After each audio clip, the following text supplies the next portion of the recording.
네, 정치권 관심 뉴스 짚어보겠습니다. 오늘은 송영훈 전 국민의힘 중앙선대위 대변인, 성치훈 민주당 정책위 부의장 두 분과 함께하겠습니다. 안녕하세요. 어서 오세요. 자, 이 대통령실과 이재명 대표 측이 이 영수회담을 위한 조율 작업, 실무회담을 내일 다시 이제 열기로 했는데요. 아직까지는 뭐 어차피 이제 기싸움 차원도 좀 있는 것 같긴 한데. 핵심 쟁점에 대해서는 여전히 입장 차이가 좀 좁혀지지 않고 있고 어떻게 보고 계십니까? 일단 뭐 한 번의 의제가 쉽게 합의될 거라고 예상하신 분들은 원래 거의 없었을 겁니다. 2년 만에 열린 영수회담이고 더더군다나 여야가 그동안에 상당한 입장 차이가 있었기 때문에 이것을 조율하는 데는 어느 정도 시간이 필요하겠죠. 다만 이제 그 정무수석도 새로 임명이 됐고 그다음에 지금 2차 그 실무회동은 장소도 공개하지 않는다고 하지 않습니까? 그러면은 그만큼 더 내밀한 대화를 이어갈 가능성이 있어 보여요. 그리고 지금 야당도 이 영수회담은 굉장히 좀 적극적으로 임해서 성사시켜야 될 필요성이 있죠. 왜냐하면 조국 혁신당이 계속 야권 연석회의를 주장하고 있는데 그 연석회의를 지금 거부하는 명분이 아직 22대 국회가 되지 않았다는 것 아니겠습니까? 그러면 혹시라도 이 영수회담이 의제를 가지고 삿바싸움을 하다가 22대 국회로 넘어가게 되면 그때는 조국 혁신당이 요구하는 야권 연석회의를 거부할 명분도 없어져요. 그러면은 21대 국회가 끝나기 전에 영수회담을 해야 될 필요성이 민주당에도 있는 것이고 그렇다면 결국에는 조속한 시일 내에 의제 자체는 합의에 이르게 될 것이다. 저는 그렇게 예상합니다. 네, 야권 연수회담 변수도 있다. 그래서 적어도 이번 주나 다음 주 정도에는 그 열려할 것이다. 민주당도 어떻게 보십니까? 일단 내일 있을 2차 실무회담이 중요할 것 같습니다. 왜냐하면 1차 실무회담은 알려진 바와 같이 40분 정도 이루어졌었고 그 당시에는 민주당의 입장만 전달이 된 것으로 알고 있습니다. 대통령실 측에서 나온 분들은 그 당시에는 입장 표명을 따로 하지 않고 민주당에서 그럼 어떤 의제를 원하는지 쭉 듣고 나서 이제 들어간 이후 아마 지금까지 내일 2차 실무회담 전까지 대통령실에서 어느 정도까지 받을 건지를 아마 논의하고 나오는 것이기 때문에 이 대통령실의 이제 입장, 내일 나오는 입장을 보고 민주당에서도 이 정도면은 바로 실무회담 날짜를 실제 영수회담 날짜를 바로 잡아도 되겠다든지 아니면 좀 더 삿바싸움을 해야 된다든지 그런 판단이 아마 내일, 그래서 저는 내일이 아주 기준점이 되는 시기라고 봅니다. 네, 자, 민주당은 연일 정부와 여당을 향해서 최상병 특검법 수용을 촉구하고 있죠. 자, 그런 가운데 1인당 25만 원의 지원금 지급 문제는 협상의 물꼬가 트일 가능성도 제기되고 있습니다. 관련 발언 듣고 오시겠습니다. 국민 세 분 중에 두 분이 최혜병 특검에 찬성하고 있습니다. 국민 3분 중에 두 분, 정말로 많지 않습니까? 특검은 반드시 하라, 이게 국민의 뜻입니다. 21대 국회가 끝나기 전에 특검법 통과를 해서 반드시 진상규명을 시작해야 됩니다. 이것이 바로 이번 총선에서 나타난 국민의 뜻입니다. 대통령실과 여당은 특검법을 수용해서 국민의 명령을 따르기 바랍니다. 지금 전반적으로 우리 경제가 대단히 어려운 상황이고 이 때문에 골목 경제, 민생 경제가 그야말로 파탄 지경에 이르러서 이 골목 상권에 좀 돈이 돌게 해야 되겠다라고 하는 것입니다. 물론 명칭을 어떻게 하든지 또는 규모를 어떻게 하든지는 협의의 여지가 있지요. 네, 지금 이제 민주당 측의 얘기도 들어보면은 더 첨예한 문제가 있고 절충할 만한 문제가 있는데 특검법 같은 경우에는 좀 더 얘기를 해봐야 될 것 같지만은 25만 원 그 지급 문제와 관련해서는 양측이 어느 정도의 논의의 여지를 가능성을 열어두고 있는 것 같습니다. 대통령실도 역시 취약계층을 대상으로 하는 선별 지원이라면은 추경 예산안 편성도 고려할 수 있다 이런 입장인 것이고 방금 진성준 정책위 의장 얘기도 지급 대상과 명칭과 관련해서 어느 정도 협상의 여지를 열어두는 그런 모습인데 어떻게 보셨습니까? 일단은 민주당으로서도요. 지금 민생에 관해서 어떤 가시적인 성과를 내는 것이 바람직하죠. 왜냐하면 앞서도 제가 말씀드렸지만 지금 이제 민주당의 옆에는 조국 혁신당이라고 하는 상당히 강성 야당이 존재합니다. 그렇기 때문에 상대적으로 온건하고 또 중도적이고 민생을 챙기고 그런 제1야당으로서 이미지를 구축할 필요가 있거든요. 그럴 때는 그 우선순위의 기술을 발휘해야 되죠. 즉 의제 리스트 맨 위에 어차피 합의되기가 어려운 어떤 그 정쟁적 요소 또는 특검이라든가 이런 것들을 선순위에 올리는 것보다는 그래도 이재명 대표가 주장해왔던 재난지원금처럼 뭔가 그래도 국민들께 가시적인 효과를 드릴 수 있는 것, 그런 것들을 제시해서 그중에 일부라도 수용이 돼서 합의에 이르는 것이 아마 민주당이 원하는 바가 아닐까 하는 생각이 듭니다. 그런데 이제 저는 개인적으로 좀 생각이 다른 것이 보수 정부라면요, 오히려 이 현금 지원에 대해서는 상당히 거부를 해야지 맞고, 반대로 군인이 사망한 사건에 대해서는 적극적으로 진실을 밝히려고 하는 것이 맞다. 저는 이런 생각이 들어요. 그런데 물론 합의가 그런 방향으로 될지는 모르겠지만 원론적인 차원에서는 오히려 현금을 지원했을 때 국가 경제에 미친 악영향, 부채의 증가, 그다음에 물가 상승 이런 것들을 생각해서 굉장히 신중하게 결정해야 될 문제고, 반대로 최상병 같은 이슈는 오히려 더 전향적으로 나가는 것이 여야 대화에도 바람직하고 그것이 국정 운영의 정도가 아닌가 하는 생각이 듭니다. 네. 물론 이제 물가 상승을 자극할 그 가능성도 없지 않아 있습니다만, 일단 민생을 생각하면은 이제 지급해야 된다는 게 민주당의 얘기고, 정부도 좀 전향적으로 좀 검토하고 할 수 있는 것 같기 때문에, 자, 어떻게 보십니까? 어떻게 좀 타협점을 찾을 것 같습니까? 저는 윤석열 대통령께서 이 사안에 대해서 처음부터 조금만 열려 있는 태도만 갖고 계셨어도 이 정도로 갈등적인 이슈로 가진 않았을 거라고 봅니다. 윤석열 대통령이 지난주에 있었던 모두의 그 국무회의 모두 발언에서 이것과 관련된 딱 이 25만 원 재난지원금이라고 말씀을 하시지는 않았지만 현금 살포, 포퓰리즘이다, 국가의 미래를 망치는 일이다, 그리고 마약과 같은 일이다. 이게 자극적인 표현을 써가면서 어떻게 보면 제1야당 대표가 제안한 정책에 대해서 매우 자극적인 비판을 하셨거든요. 그렇기 때문에 그거에 대해서 좀 태도만 바뀌신다면, 사실 이 문제는 그 오랜 그 보수와 진보 간의 논쟁 아닙니까? 선별적 복지냐, 보편적 복지냐, 그 방향으로 풀어가면 되는 겁니다. 그래서 윤석열 정부에서는 추구하는 방식이 지금 건전 재정을 추구하고 있기 때문에 지금의 국가 재정 상황상 아무래도 선별적 복지가 맞는 것 같다.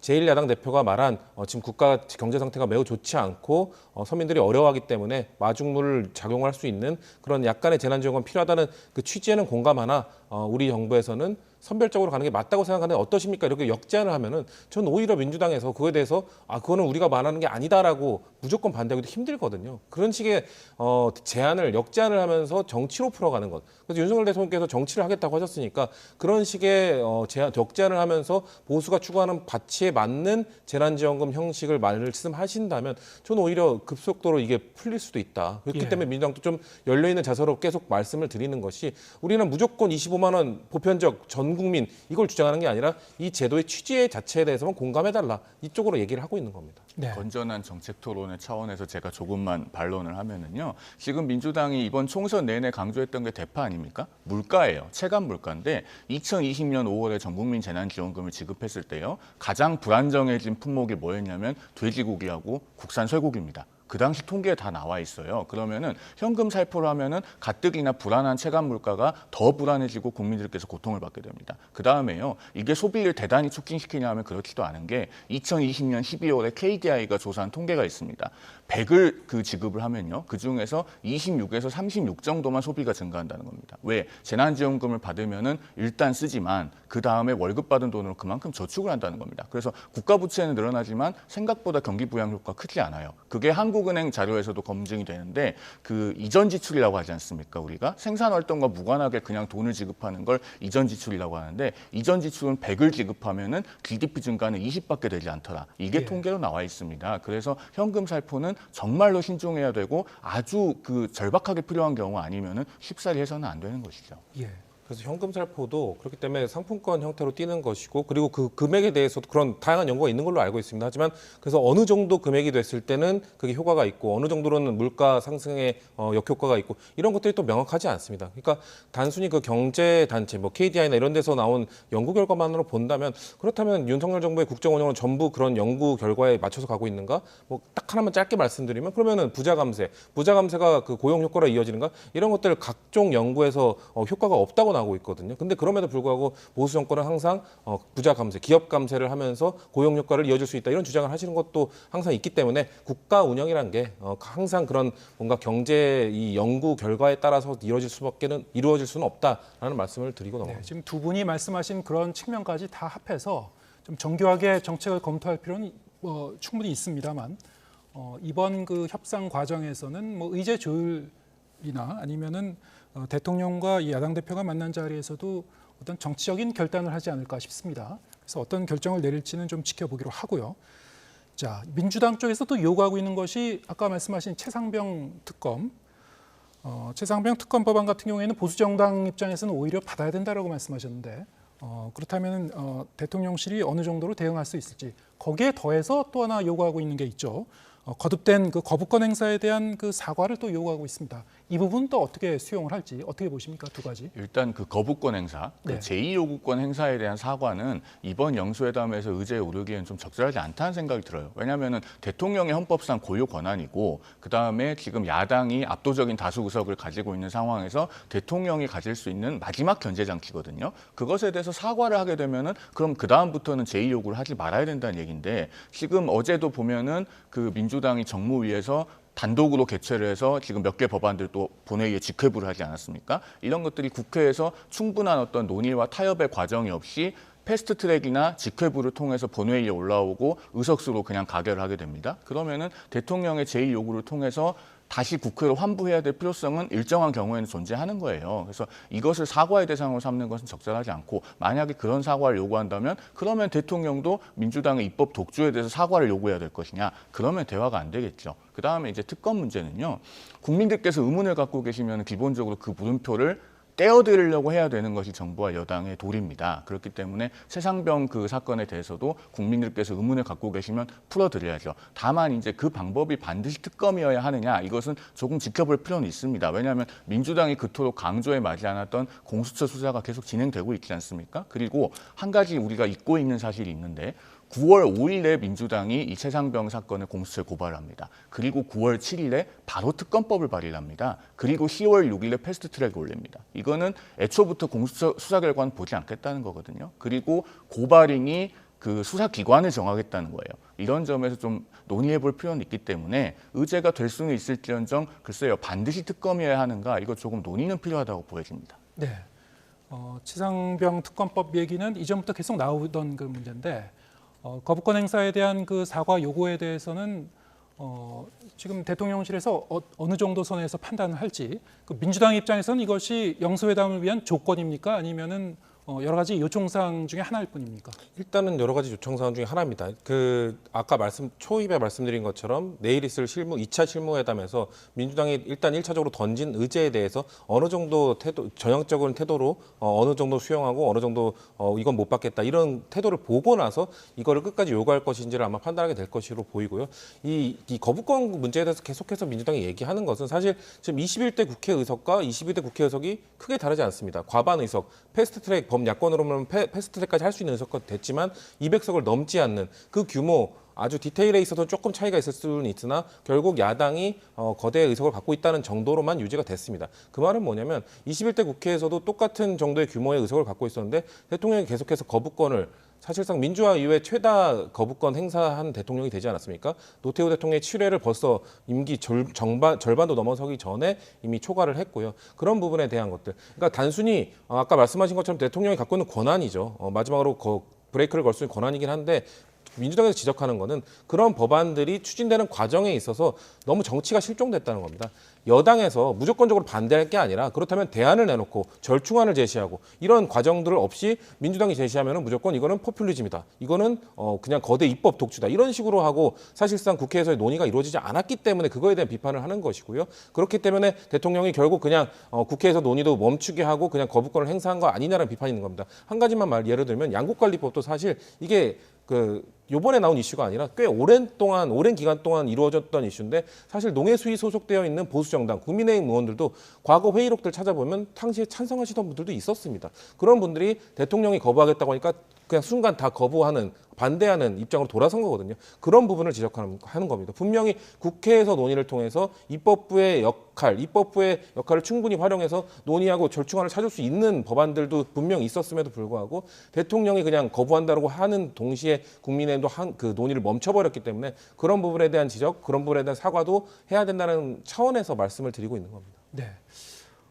지금 뭐 여러 가지 현안에 대해서 후보 의제에 대해서 저희가 하나하나 좀 짚어보고 있습니다만 제가 드는 의문은 이 대통령과 제1야당 대표의 이 만남, 이 회동의 어떤 의제를 설정하는 문제가 어떤 그 국가 정상 간의 이제 외교적인 회담에 임할 때처럼 아주 정교하게 의제를 설정하고 어느 정도 내용과 틀까지 다 정한 다음에 가서 회담을 하는 건지 아니면 상당히 좀 열려 있는 의제 설정으로 가는 건지 그게 뭐 내일 어느 정도 선에서 조율될지는 봐야 되겠습니다만 자, 지금까지 얘기한 것보다 더욱 더 예민한 그 쟁점이 있습니다.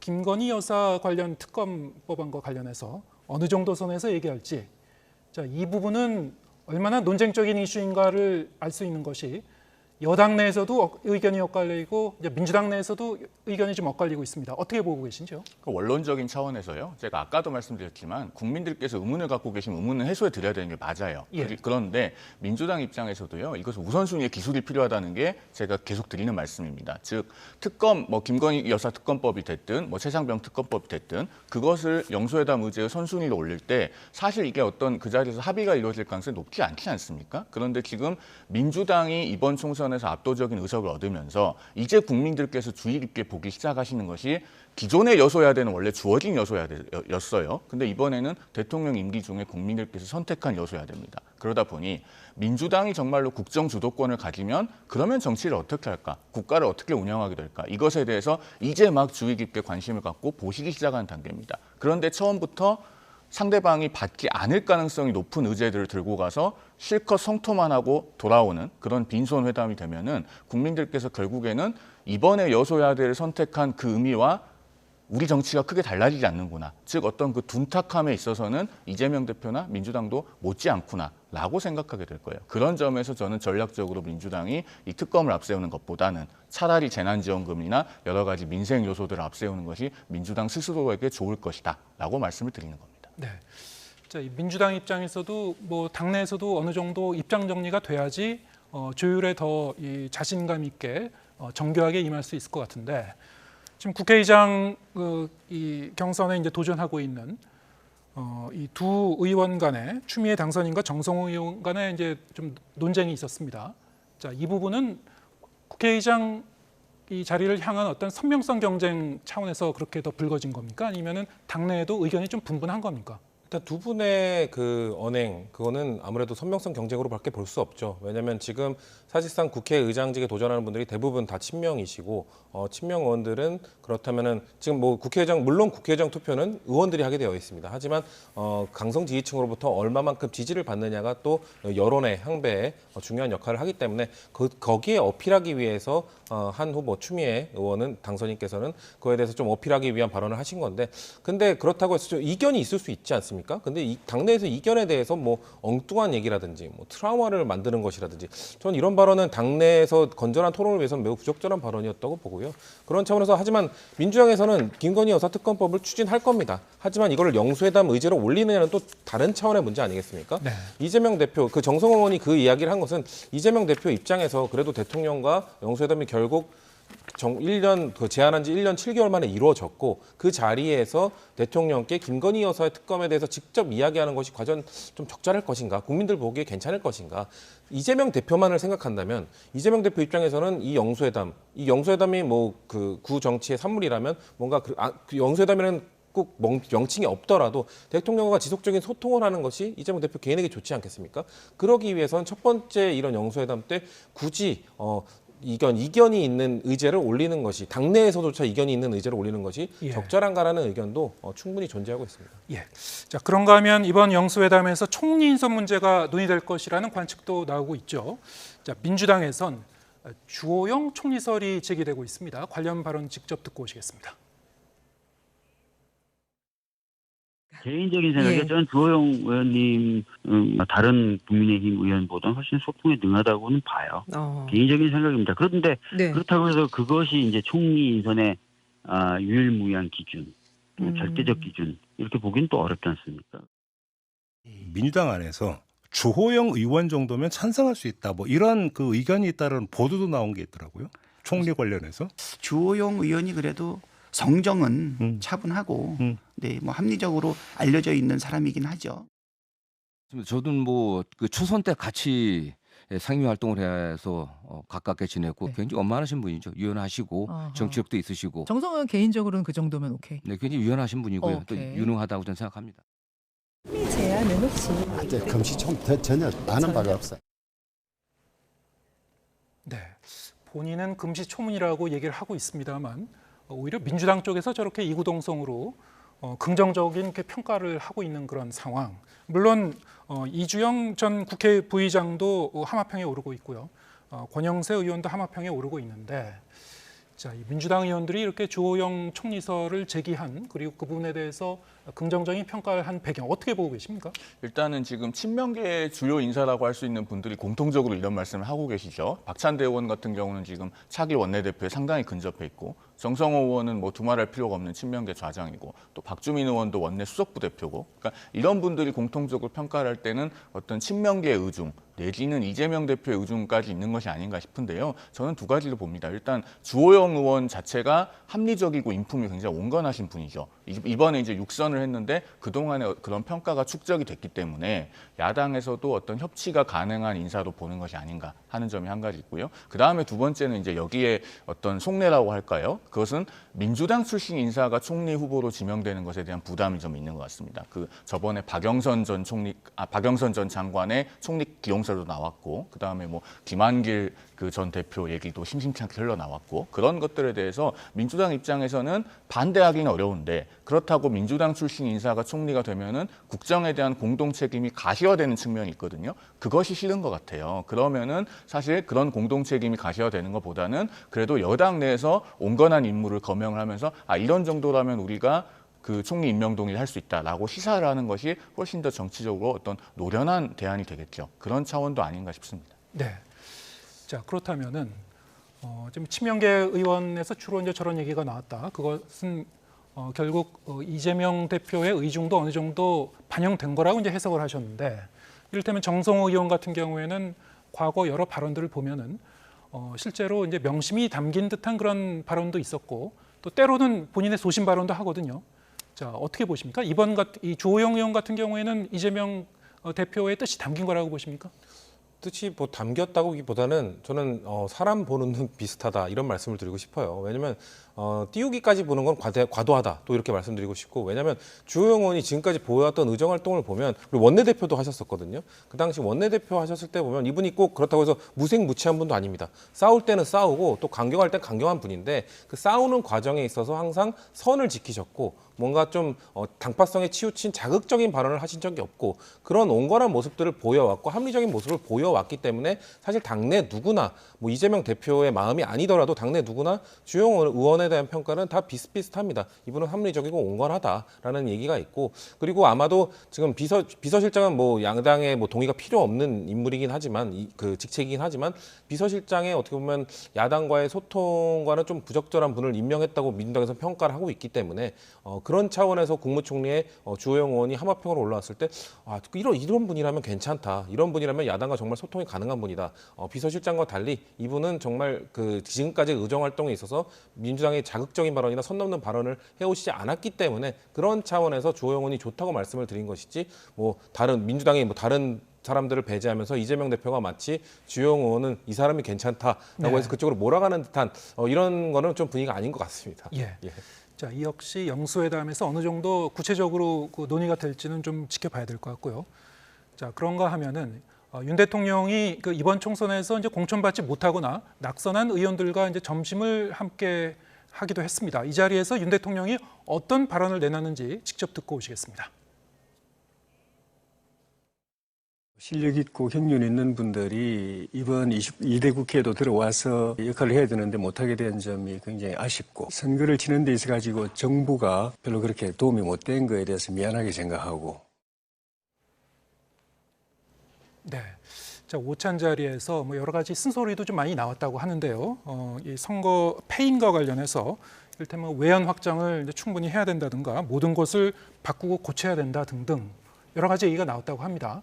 자, 어떻게 들으셨습니까? 일단 대통령께서도 굉장히 자기 반성을 하신 것이죠. 그 선거 치르는 데 있어서 정부가 별로 도움이 못 돼서 미안하다. 이런 발언을 뭐 낙선자들 앞에서 공개적으로 하신 것을 상당히 인상 깊게 봤고요. 그리고 이 자리에서 이제 낙선자들의 쓴소리 굉장히 많이 나왔던 것 같아요. 뭐 중앙일보에서는 지금 익명으로 보도를 했는데, 대통령과 가까운 인사들이 편가르기를 하면서 당을 분열시킨 것이 총선 패배의 원인이 되었다. 이런 발언까지 나왔다고 하니까 상당한 강도로 대통령 앞에서 쓴소리를 하신 분들이 많이 있는 것 같습니다. 또 최재형 의원 같은 경우에는 당내에서 다양한 목소리를 보장해서 의견이 다르더라도 지향점이 같다면 우리와 함께 갈 수 있는 많은 사람과 연합해야 된다 이런 얘기를 했거든요. 이것은 이제 과거에 집권 연합이라고 하죠. 그러니까 윤석열 대통령은 뭐 안철수 의원과 이제 공동 정부를 표방하면서 단일화를 통해 집권을 했고 또 과거에 이제 이준석 대표가 있을 때 소위 이제 세대 포일론이라고 해서 젊은 세대들을 이렇게 지지층에 포섭을 해서 그렇게 해서 집권 연합을 구축해서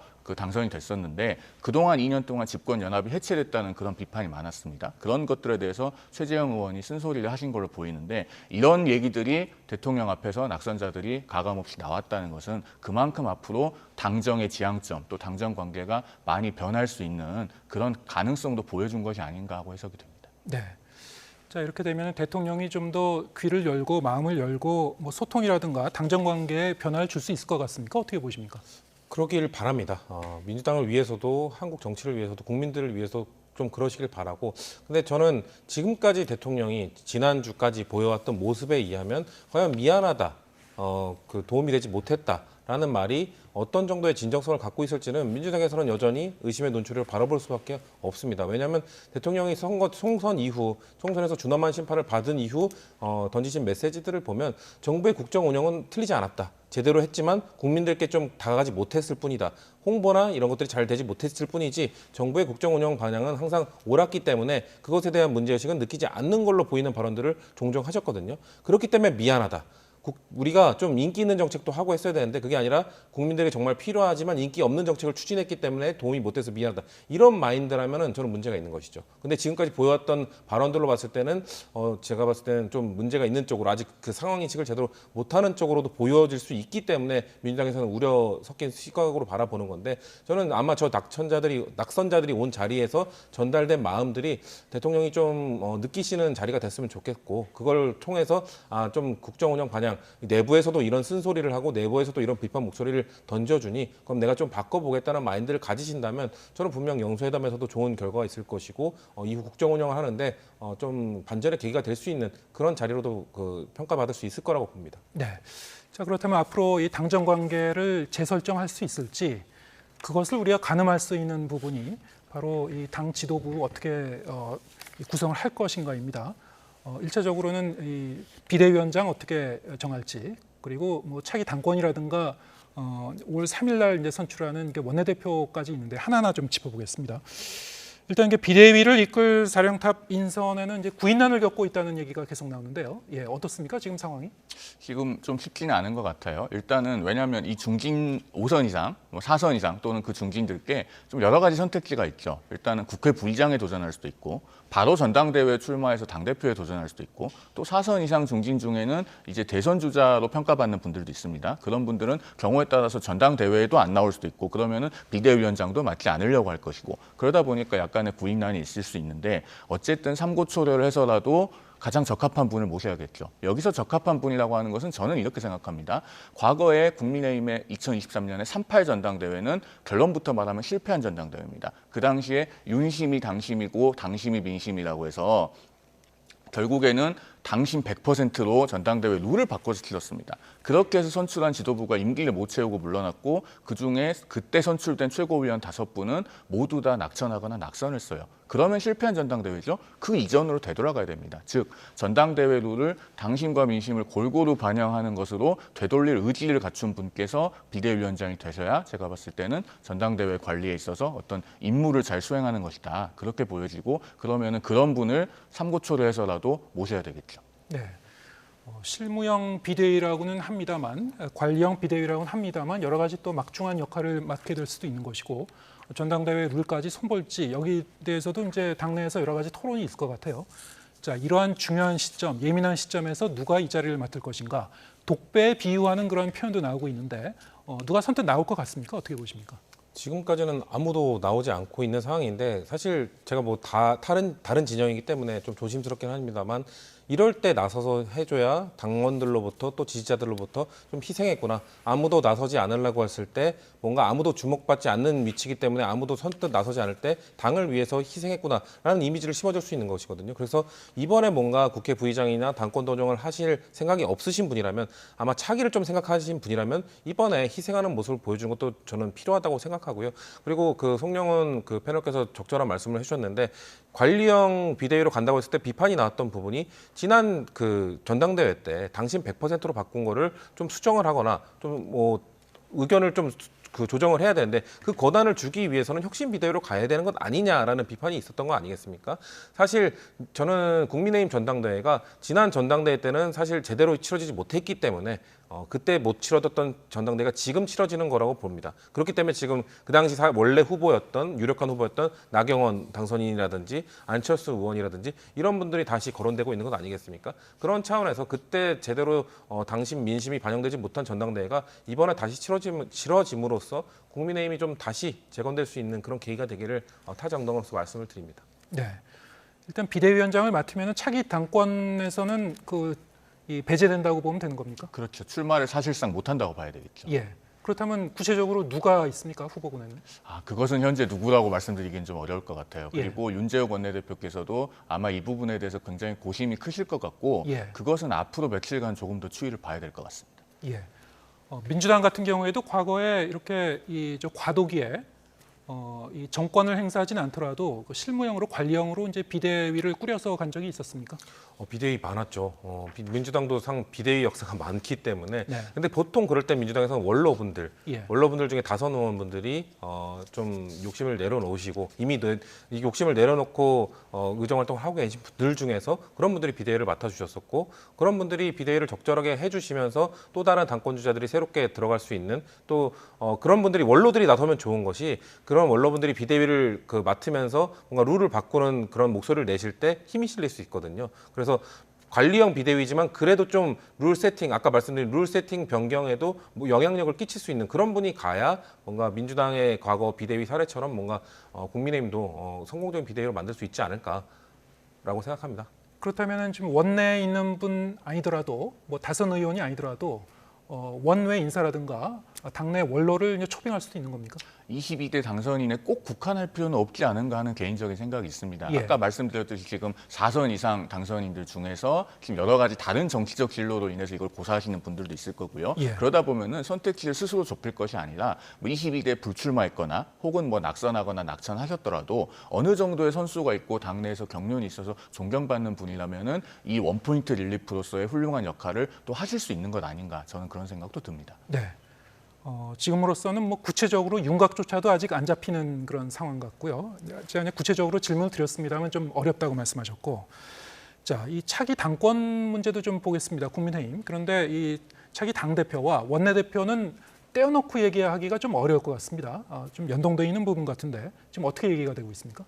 일단 원내대표는 좀 예상하기 어려운 것 같습니다. 뭐 오늘 하루 이제 언론에 많이 보도된 게 그 이철규 의원 원내대표 설인데 사실은 원래 선거는 그 선거인이 적은 선거가 더 예상하기 어렵습니다. 굉장히 내밀한 유권자 접촉이 이루어지지 않겠습니까? 그렇기 때문에 예상하기 어렵고 더군다나 원내대표 같은 경우는 지금 뭐 공식적인 출마 선언이나 후보군이 아직 다 추려지지도 않았어요. 좀 변수 많을 거라고 보이고 그 다음에 당대표 같은 경우는 지금 이제 그 언론사에서 여론조사도 하고 좀 이제 데이터들이 나오고 있는데 그래도 수도권 당대표가 그 선출이 되는 것이 바람직하지 않나 하는 생각이 듭니다. 왜냐하면 국민의힘의 지금 최대 과제는요. 수도권이 사실상 폐허가 되다시피 붕괴했기 때문에 그걸 재건해야 됩니다. 재건하려면은 이번 선거를 통해서 많은 부분들을 그 직접 체득을 한 그 수도권 원외위원장들과 보조를 맞춰서 수도권에서 사랑받는 정당으로 거듭나는 것이 필요하거든요. 그러려면은 수도권에서 그래도 어느 정도 경쟁력을 인정받아서 살아 돌아온 분들 중에서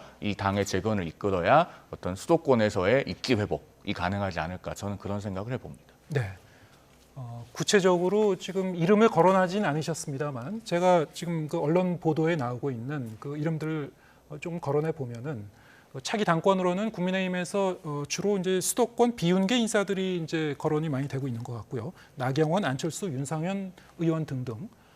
그렇다면은 이 차기 당권을 수도권이 가져간다면은 이 새 원내대표 같은 경우에는 뭐 영남권이라든가 친윤이 가져갈 수도 있는 거 아니냐 뭐 이런 얘기가 나오고 있고 그래서 오늘 YTN을 비롯해서 여러 언론에서 이철규 의원 이름이 이제 자주 거론이 되고 있는 것 같습니다. 이 부분에 대해서 어떻게 보십니까? 뭐 이철규 의원이 과연 그 혁신을 할 수 있는 인물인가? 죄송합니다. 이거에 대한 비판은 있을 수 있으나 근데 원내대표 경선 룰이 의원들이 투표하는 건 아닙니까? 그렇기 때문에 결국 다수에서 나올 수밖에 없습니다. 주류 세력에서 나올 수밖에 없습니다. 그리고 그 당직과 관련된 개인 이해관계도 상당히 이 투표에 표심에 영향을 주기 때문에 그 생각보다 의외의 결과가 나오기도 하고요.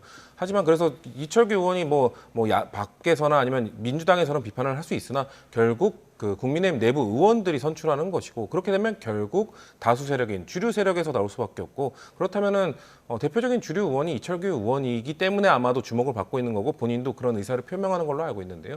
저는 민주당에서는 이철규 의원에 대한 호불호가 당연히 있을 수 있고 비판적 시각을 가질 수는 있지만 민주당도 사실 지금 원내대표권에서 결국 친명 주류 세력 중에서 한 분이 되실 걸로 지금 예측이 되지 않습니까?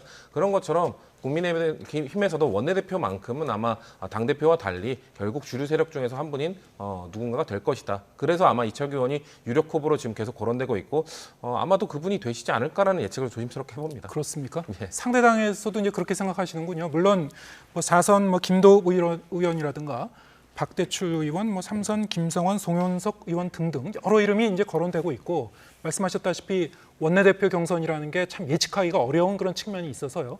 우리 결과를 좀 봐야 되겠습니다만 이 선거 패배 이후에 여당 내부에서도 거듭 제기되고 있었던 외연 확장 문제라든가 이른바 중수청, 중도 수도권 그리고 청년층을 어떻게 설득할 것인가 이런 부분. 자, 이러한 이 문제의식과는 좀 동떨어진 결과가 나오는 것이 아닌가.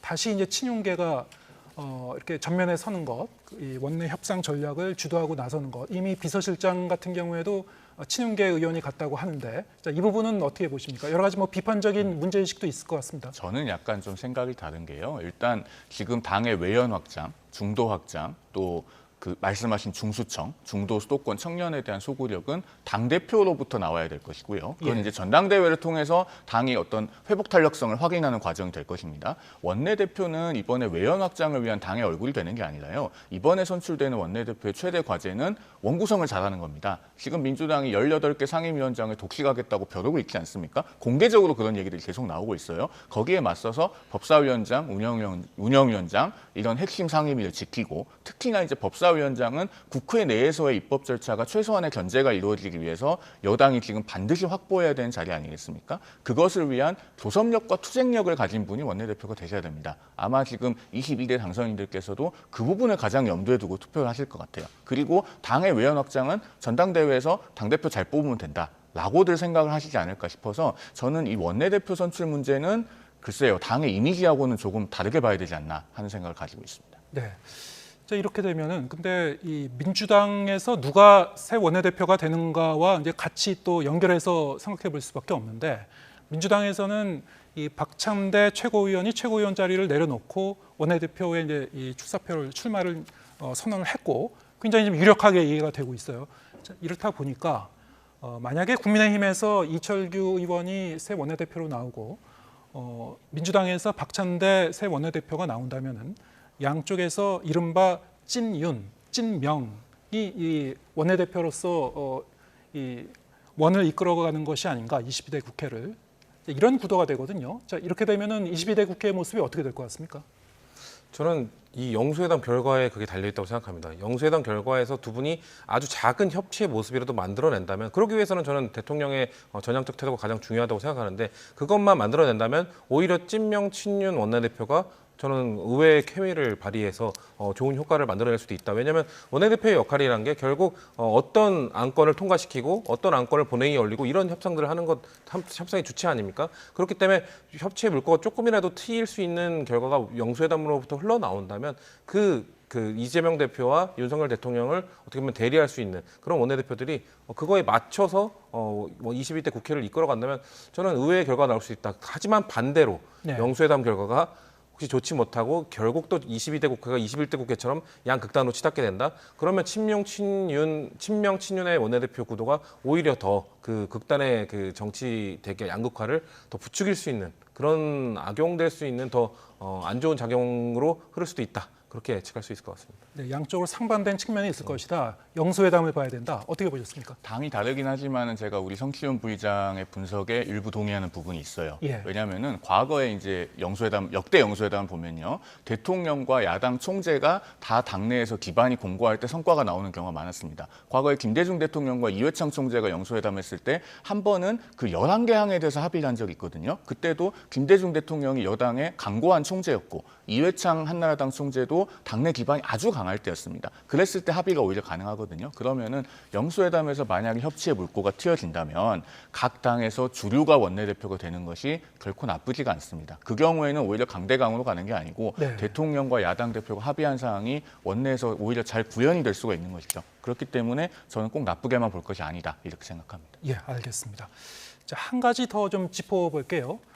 만약에 물론 이제 우리가 새 원내대표 경선 같은 경우에는 예측하기가 좀 어렵다는 얘기를 이제 거듭 했습니다만 이철규 의원이 지금 거론되고 있는 것처럼 유력하게 실제로 이 당선으로까지 연결이 된다면은 그것이 지금 그 총선 패배 이후에 드문불출하다가 또 일부 회동을 가졌다고 하는 한동훈 전 비대위원장의 앞으로의 행보와 어떤 그 연결성이 있을 것인가, 여러 가지 분석이 가능할 것 같습니다. 왜냐하면은 이철규 의원 같은 경우에는 선거 과정에서도 한동훈 전 비대위원장과 좀 대립각을 세운 그런 장면들이 있었고요. 공천 과정에서도 정진석 그 비서실장 그리고 이철규 의원이 만약에 새 원내대표로 된다면 다 친윤계가 되거든요. 한동훈 그 전 비대위원장이 현재 여권 내에서 어떤 정치적 공간을 찾을 수 있을 것인가, 자, 이런 부분이 관심이거든요. 어떤 결과를 가져올 것 같습니까? 저는 이철규 의원이 혹시나 원내대표가 되더라도 그런 견제 기능을 하실 수는 없을 거라고 봅니다. 왜냐하면 지금 당권 후보로 거론되고 있는 분들이 물론 당대표도 누가 될지 모르겠지만 지금 비윤 수도권 의원 중심으로 지금 후보군에 오르고 있지 않습니까? 이 수도권 의원들은 이 민심을 굉장히 읽는 데 능한 분들입니다. 민심이 한동훈 비대위원장을 원하면은 한동훈의 등장을 그분들은 막을 분들이 아니기 때문에 아무리 이철규 의원이 좀 뭐 견제를 한다거나 좀 비토를 놓으려고 하더라도 결국 당대표 군에서 그거를 추진하게 된다면 전혀 막을 수 없다고 보고요. 만약에 한동훈 위원장이 이번 전당대회 바로 나올 것인가, 그거는 지금까지의 모습을 봤을 때는 한동훈 위원장은 잠시 휴식 기간을 가질 걸로 보이기 때문에 결국 언제 재등판할 것인가의 문제이기 때문에 이철규 의원의 당선과는 무관하게 한동훈 비대위원장은 언젠가 뭐 다시 재등판하게 자신이 원하고 국민이 원할 때 재등판하지 않을까 그렇게 보고 있습니다. 네, 이철규 새 원내대표설이 한동훈 전 비대위원장에 대한 어떤 견제의 작용, 그런 측면이 있을 것이다.